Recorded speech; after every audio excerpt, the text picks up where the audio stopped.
अकलदार wisdom tooth, third molar tooth या last molar tooth, इस tooth को हमें क्यों निकलवा देना चाहिए? इसको ना निकलवाने से क्या क्या प्रॉब्लम्स हैं जो हमारे साथ पेश आ सकते हैं? इसको हमें क्यों निकलवा देना चाहिए? किन किन सिचुएशंस में इसको हम अपने मुंह के अंदर रख सकते हैं और किन किन सिचुएशंस में हमें इसको निकलवा देना चाहिए? ये सारी बातें आज हम डिस्कस करेंगे।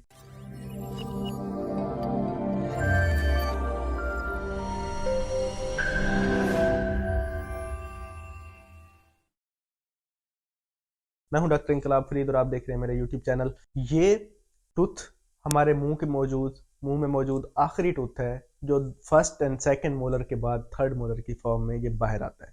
इसका जो इरप्शन का नॉर्मल टाइम है वो है 17 साल की एज से लेके 21 से 25 साल की एज तक, मतलब 17 से 25 तक आप कह लें कि इस ड्यूरेशन में ये टूथ आपके मुंह के अंदर आ जाता है हड्डी से निकल के। तो अगर इस ड्यूरेशन में ये आपको तंग कर रहा है, ट्रबल कर रहा है, तो वो नॉर्मल भी हो सकता है और एबनॉर्मल भी हो सकता है।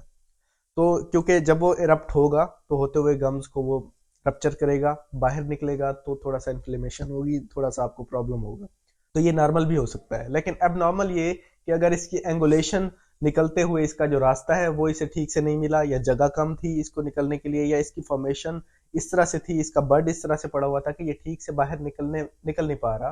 तो उस सूरत में भी ये आपको ट्रबल दे सकता है। तो दोनों सूरतों में आपको जब भी थर्ड मोलर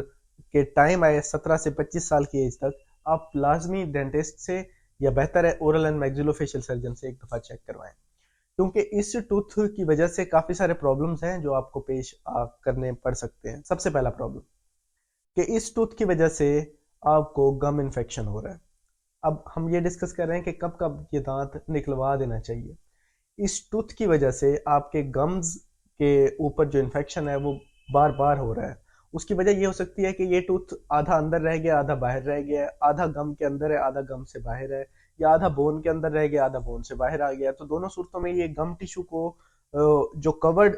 एरिया होगा इस टूथ का गम टिश्यू से, उस एरिया के अंदर फूड इंफेक्शन होगी, कुछ आप खाएंगे तो वो होगा, या अपोजिंग टूथ से जो ऊपर वाला थर्ड मोलर है वो उसके साथ जब आके अक्लूड करेगा तो वो उसको इन्फ्लेम कर सकता है, इंजर कर सकता है, जिस सूरत में ये होता है कि वो गम इन्फ्लेमेशन होती है, बार बार होती है, जिसको हम पेरिकोरोनाइटिस कहते हैं।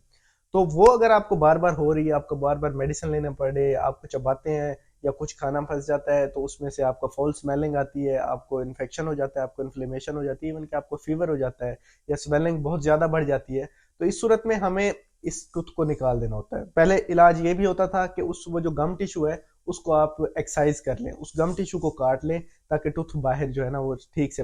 नजर आ जाए और वो गम टिश्यू इन्फ्लेम ना हो। लेकिन वो टिश्यू फिर से रीग्रो कर जाता है क्योंकि टूथ की जो लोकेशन है, पोजीशन है, वो ठीक नहीं होती। तो तब इस सूरत में भी हमें दांत को निकाल देना होता है जब बार बार गम का इन्फेक्शन हो रहा हो थर्ड मोलर की वजह से। दूसरा ये जो प्रॉब्लम है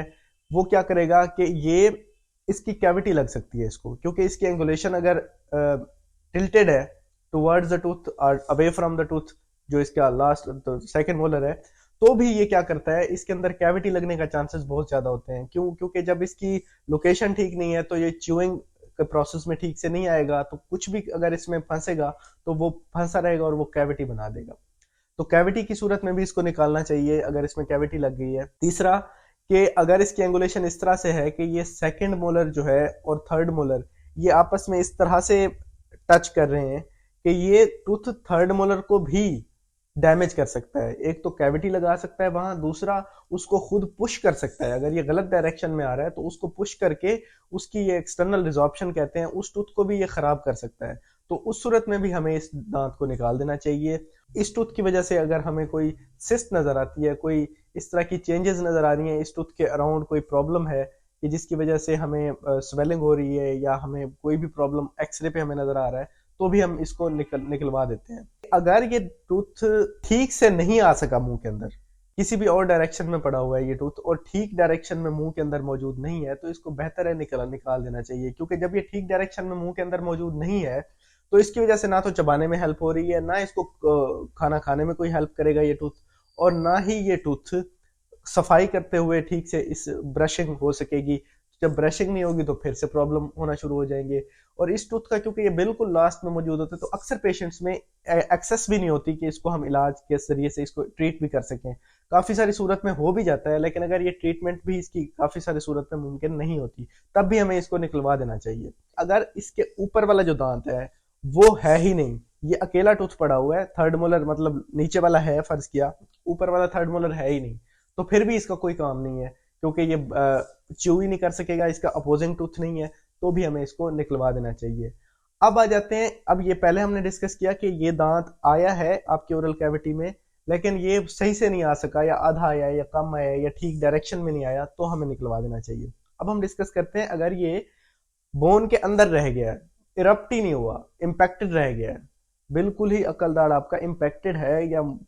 जो है आपकी बोन है, आपकी हड्डी है जबड़े की, उसके अंदर रह गया, तो अब क्या क्या प्रॉब्लम्स काज कर सकता है अगर हम इसको नहीं निकलवाते। देखें, अगर ये आपकी हड्डी के अंदर है तो वो जगह जहां नॉर्मली हड्डी को होना चाहिए था वहां पे आपका दांत पड़ा हुआ है। अब जब हड्डी की जगह पे एक दांत पड़ा हुआ है तो वो हड्डी की वो जगह डेफिशिएंट है, तो हड्डी जब वहां से डेफिशिएंट है तो देयर आर मोर चांसेस कि वहां पे जब अगर चोट लगे आपको कभी भी तो वहां से आपका जबड़ा जल्दी टूट सकता है, क्योंकि वहां पे जो बोन की थिकनेस है या बोन की जो हाइट है वो कम है, वो डेफिशिएंट है, वहां पे बोन की स्ट्रेंथ नहीं है, तो वो ये टूथ अगर हड्डी के अंदर पड़ा हुआ है तो हड्डी को ब्रेक करने के चांसेस ज्यादा हैं अगर आपका कोई फ्रैक्चर होता है तो, या कहीं पे भी आपको अगर ट्रॉमा होता है या आप गिरते हैं, एक्सीडेंट होता है, तो वहां से हड्डी के टूटने का चांसेस बढ़ जाता है अगर ये नॉर्मल एज के बाद भी पूरा का पूरा दांत आपके बोन के अंदर पड़ा हुआ है। पहला जो वजह है। दूसरी वजह यह है कि जब एक चीज बाहर आनी थी वो अंदर रह गई तो उसके अंदर कुछ चेंजेस आती हैं। चेंजेस ये कि उसके अंदर रसोली बन सकती है, उसके अंदर सिस्ट बन सकती है, और वो सिस्ट फैलती फैलती फैलती फैलती पूरे आपके जबड़े की हड्डी को खा सकती है, जिसके नतीजे में जब हम इस दांत को निकालेंगे तो वो सारी सिस्ट भी निकलेगी बाहर, या वो सारा ट्यूमर भी बाहर निकलेगा, और जिसके नतीजे में आपका इवन के पूरा जबड़ा भी निकालना पड़ जा सकता है। कुछ इस तरह की रसोलियां भी बन सकती हैं, कुछ अमीलोब्लास्टोमा टाइप एक ट्यूमर होते हैं वो भी बन सकते हैं, ओडोंटोजेनिक सिस्ट बन सकती है, या ओकेसी बन सकता है, या काफी सारे प्रॉब्लम्स हैं जो इस टूथ के बोन के अंदर रह जाने की वजह से हो सकते हैं। तो इसलिए अगर 17 से 25 साल की एज तक आपका ये दांत आया नहीं है, आपकी अगर बिल्कुल इरप्ट ही नहीं हुआ, तो आपको फौरन डेंटिस्ट के पास जाना चाहिए। अभी आप अपना मुंह खोलें, अगर आप 25 साल के बाद हैं या 17 से 25 साल की उम्र आप गुजार के बैठे हैं, तो आप देखें कि थर्ड मोलर आपका है। अगर वो मौजूद नहीं है तो आप फौरन अपना अपॉइंटमेंट बुक करें और चेक करवाएं। एक्सरे कराया जाएगा आपसे, ओपीजी एक्सरे मोस्ट प्रोबेबली। उसके बाद देखा जाएगा कि वो अगर आपके मुंह के अंदर पड़ा भी है कि नहीं पड़ा। अगर पड़ा है तो वो किस डायरेक्शन में पड़ा है, क्या अब वो साफ ज़रा अगर 25 साल की एज तक नहीं आया, अब वो नहीं आएगा,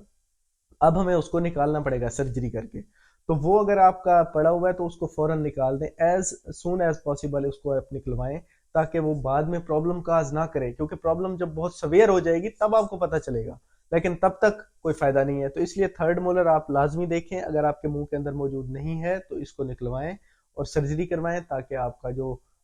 आगे प्रॉब्लम्स हैं उससे आप अवॉइड कर सकें। दूसरी बात, अगर आ गया है तो फिर आपके साथ अगर कोई भी प्रॉब्लम कर रहा है, अगर सही एंगुलेशन पे नहीं आया, गम इन्फेक्शन हो रहा है, उसमें कैविटी लग रही है, तो फौरन आप चेकअप कराएं। इसलिए तो कहा जाता है कि हर 6 महीने बाद आप चेकअप कराएं, ताकि कोई भी प्रॉब्लम अगर आ रही है तो वो प्रॉब्लम बढ़ने से पहले ही हम उसको अरेस्ट करें और उसको ठीक करें। तो इसलिए थर्ड मोलर को कंक्लूजन यही है कि अगर प्रॉब्लम काज नहीं भी कर रहा तो चेकअप कराएं, और अगर ये इसकी ज़्यादा ज़रूरत नहीं है तो इसको हम निकलवा देते हैं। तो थर्ड मोलर लाजमी, अब ये सारे थर्ड मोलर आपके निकलने होते हैं अक्सर केसेस में। तो अगर एक है या मैक्सिमम 2 हैं तो वो हम लोकल एनेस्थीसिया लगा के, सिर्फ सुन का इंजेक्शन लगा के ही आपका दांत थर्ड मोलर निकाल सकते हैं। लेकिन अगर पूरे चारों के चारों थर्ड मोलर हैं और एक साथ ही आपने निकलवाने हैं तो बेहतर होता है कि आप जीएमए या मुकम्मल बेहोशी के अंदर ये पूरे दांत आपके निकाल लिए जाएं। दोनों केसेस में बहुत सेफ प्रोसीजर है, कोई प्रॉब्लम या कोई कॉम्प्लिकेशन क्या इसमें चांस नहीं होता। बस कभी कभी ये होता है कि आपके अगर वो थर्ड मोलर नीचे वाले खास तौर पे, अगर आपकी एक नर्व होती है उसके इंफीरियर एल्वुलर नर्व, अगर उस नर्व के अंदर से नर्व गुजर रही है उस टूथ के अंदर से, तो कुछ चांसेस होते हैं कि वो डैमेज हो जाए नर्व, या उसमें कुछ इंजरी आ जाए जो कि वक्ती तौर पे होती है, ज़्यादा अरसे के लिए नहीं रहती, 3 से 6 महीने के लिए होती है। उससे ये होता है कि नीचे वाला आपका होंठ सुन हो सकता है। ये एक बहुत मतलब रेयर है,